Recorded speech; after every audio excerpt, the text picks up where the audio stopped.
Welcome back to The Big Show. It's always nice to talk to show business people who have been around a long time and who are successful and are currently starring in the West End. Noel Sullivan, how are you? Hello. I was worried then by that introduction. I didn't think you were talking about me. What did you think I was going to say? No, it's good. I can deal with that. Yeah, okay. How's your life? Because you're playing the lead role in Grease and you're the one that all the girls fall in love with at the end, and some of the guys, I'm sure, as well. And you get to sing these great numbers every night, and you're the star of the West End. It's a dream come true for me. I wanted to be in the West End when I was a kid, and that's what I was working towards. And went and studied to do that, and then Hearsay came and kind of took me off on a different path for a while. But eventually, I got back on it, and I'm glad to say that I made it here. You know. Are you sick of talking about Hearsay? No, it was probably the most important thing that's ever happened to me in my career so far, and I'm very proud to be part of the first one. You know, look at the giant that it's turned into now, like X Factor and Britain's Got Talent and stuff, have taken over the world. So to be the guinea pigs for that is, you know, it was a great experience. When you watch Peter Kay's X Factor, Pop Factor on Ice thing that he did, this great parody, did you cringe slightly because it was uncomfortably real, wasn't it? Yeah, absolutely. I think he hit the nail on the head. It's absolutely brilliant. Yeah, I loved it. I wish I could have been a judge on that. Well, talking of which, we're going to come to the Gavin and Stacey thing in a bit, because that's where we saw you on telly. I mean, that's what really big thing for you at Christmas. We'll get to that at the end. Back to the old days then. You trained as a theatre actor and you always wanted to be a star, you always wanted to be a singer or a pop star. Which one was it? I always wanted to work in music first and foremost. Singing's kind of my first love. I never really wanted to be a pop star. That's kind of something I fell into. But the stage is definitely where I wanted to be. I think it takes a different type of performer to be able to kind of whack it out 8 shows a week. Wow. I just realised what I said then. That's a great talent if you can do it. Yes, it is. Moving on. They must put that on the poster. I think that's the new PR campaign. Noel Sullivan, whacks it out 8 shows a week. Oh, God, yeah. What were we talking about? I don't know. Oh, the discipline of doing theatre, that's right. I think, you know, to work 8 shows a week and to kind of keep that level up, you know, it's hard work and it's intense. And it's very different to kind of being a pop star where you just have to show up, do a bit of promo, maybe a 3-minute song on something. And now you have to prove yourself every night, night after night, to a fresh audience. And are you enjoying it? Because the crowd are certainly into this show, and the one thing that's different to possibly everything else in the West End other than about Phantom and Lem is most of the audience won't have a clue what the story is about, or they won't have seen it before, and it'll all be new to them. Of course, we know every word to this because we've seen it so many times on the TV, so you've got to get it right or we're going to know. Yeah, it's a different pressure with something that exists to something that's brand new. When you're in a brand new production, you create the role, that kind of thing. But when you come into something that's established, you have to get it right because everybody is expecting those laughs. Everybody's expecting those songs to be delivered the way they want to hear them. So it is a different kind of pressure, but it's one that's been an interesting challenge for me. What about the pressure to be delicious and fit and not become like Rick Waller? Because let's face it, you've got to look a certain way to do this role, haven't you? Yeah, you do, but I tell you what, the dancing keeps you trim. It's a full-on, it's a very energetic show, and the part that, you know, when I'm playing Danny, you hardly leave the stage, and you do have to be of a certain kind of energy level for the whole show. And when you're doing that, like I said, 8 shows a week, 2 shows on a Friday, 2 shows on a Saturday, it keeps you trim. You can eat what you like, it's brilliant. And let's go back to the beginning then. So at what point in your showbiz career did you come to pop star and become this thing with Hearsay?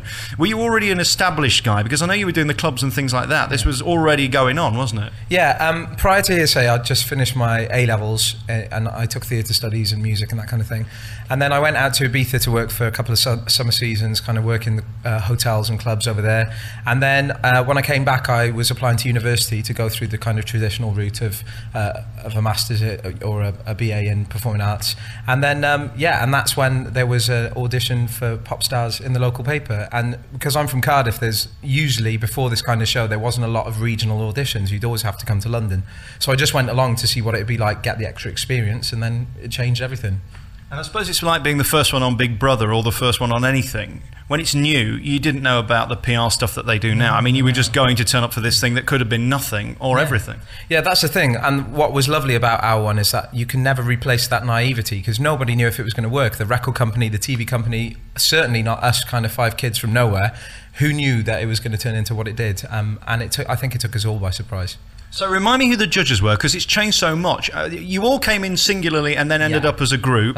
Who were the judges? It was Nigel Lithgow, Nasty Nigel, Nicky Chapman, who was on the Peter Kay one, and Paul Adam from Universal. And yeah, basically we auditioned separately and they put us together as a band. And yes, the rest, as they say, is history. And it's an interesting mix, because to put 5 people together that are going to get on is almost impossible. I just did a radio show this week with a co-host I'd never met before, and it's the worst feeling in the world to have to make chemistry. You can't really do it, can you? No, I mean, it's pot luck, really. It's a bit of a lottery, but you know, it worked for what it was. It worked. It was never going to be a long shelf life thing, you know, because of the nature of it, because it never been done before. You can't make something maintain at that level, because it can only burn that brightly for so long, you know. How does it feel one day when you wake up and you've won this thing and you're now a group and everybody wants to talk to you and you're the biggest star and you're the thing that's on the front of all the newspapers?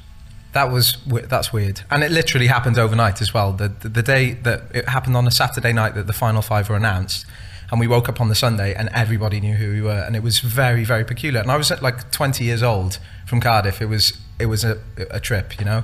But to go back home then after that, and all of your relationships change with your family and your friends, and everything that you've ever known has shifted slightly.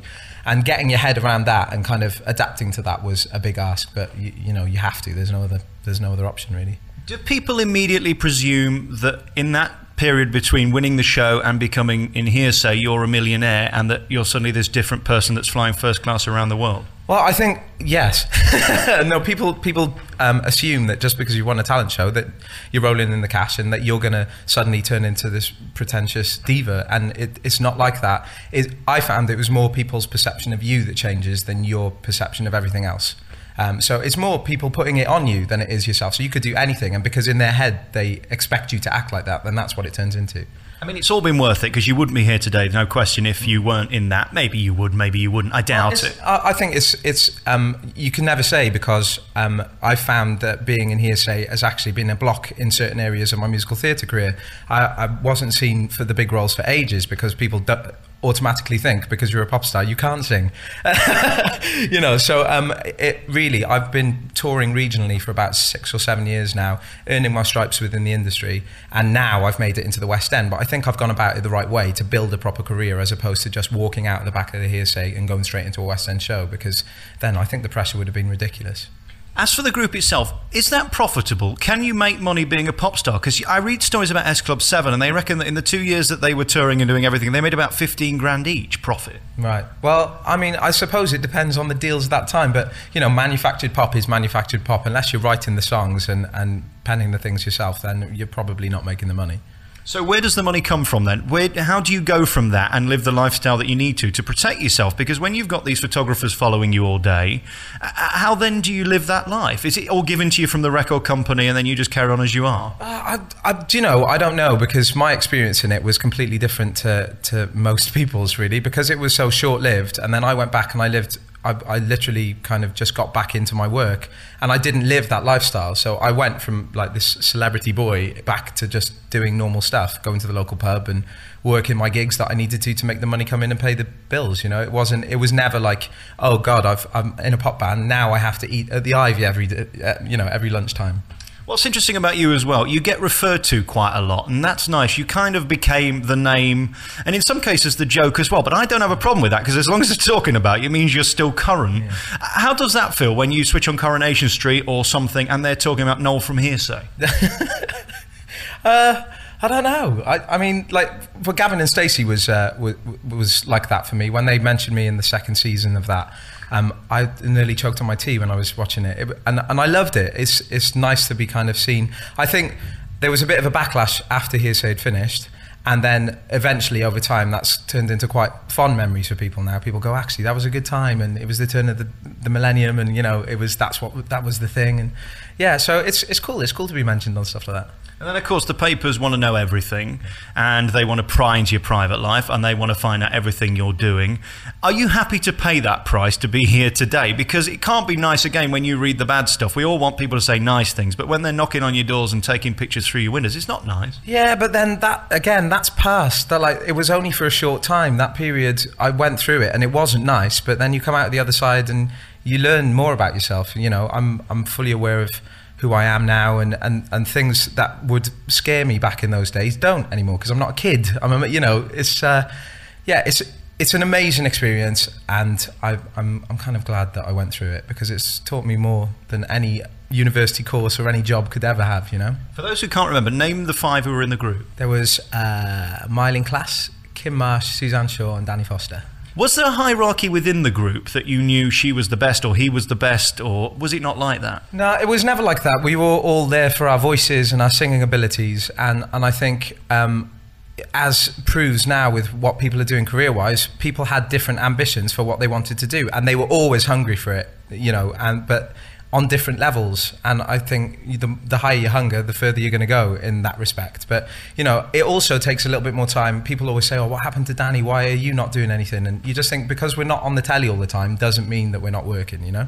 And of course, I've been seeing you around the country on posters and things. You've been touring with musical theatre. This isn't your first debut in a musical theatre production.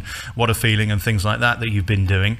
Is there any better feeling now than seeing your face on the poster and knowing that these people are investing in you as much as the show? Because that's why you're here, let's face it. If you weren't bringing people in, you wouldn't be here. Yeah, no, I'm really proud now to see kind of my name on things without from Hearsay and just Noel Sullivan, and it feels like I'm finally getting my surname back, because for years it was Noel from Hearsay, and you know, and this Grease is probably the first thing that I've gone around London on the tubes and I've seen my face and it just says my name next to it, and I just think, yeah, no one else has given me that apart from me and my work, you know. Does it ever become normal? Yeah, it's only as normal as you make it.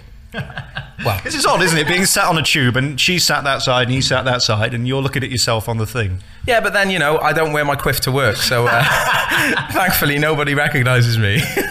And this show, of course, you've got to be sexy. Do they train you how to be sexy in this show, or do you just have to have it? You just got to have it. And modesty as well in this show, modesty. Of course, well, you know, if I don't know when to turn Danny Zuko off and Noel on anymore.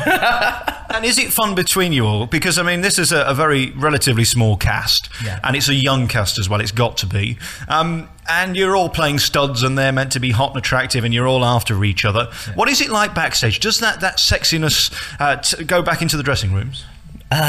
No, I think, you know, because it is our job, and you come into work and you kind of get ready for the work, and when you're out on the stage, you know your character, you know the part you're supposed to play, and when you walk off stage, they're your friends, and you build up a great relationship with these people, because I think actors more than anybody else have to really show their heart and soul to people. In rehearsals, you have to make a fool out of yourself in front of people you've never even met, and through that process, it brings you together, and that's what makes the team that puts on the production and gives the good chemistry on stage and stuff. But yeah, it's a weird, fascinating environment working in the theatre, and you know, it's the best therapy you could ever have, because you can literally talk about anything, and people don't blink an eyelid. It's brilliant.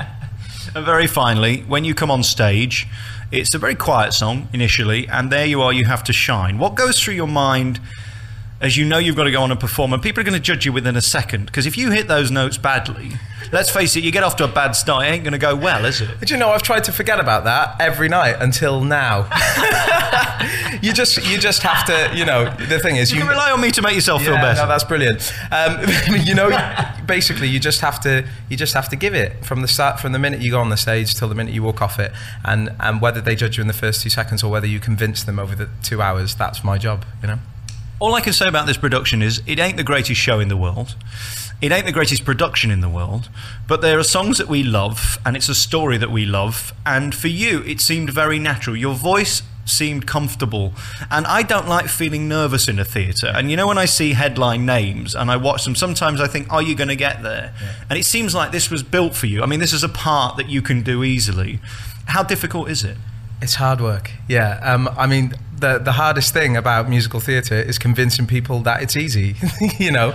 But if you've come away from it thinking that that it's made for me and stuff, then I'm doing a good job. Congratulations. Noel Sullivan's on here at the Piccadilly Theatre in Greece, knocking it out 8 times a week. And thank you very much for coming on the programme. Thanks a lot. Thanks for having me.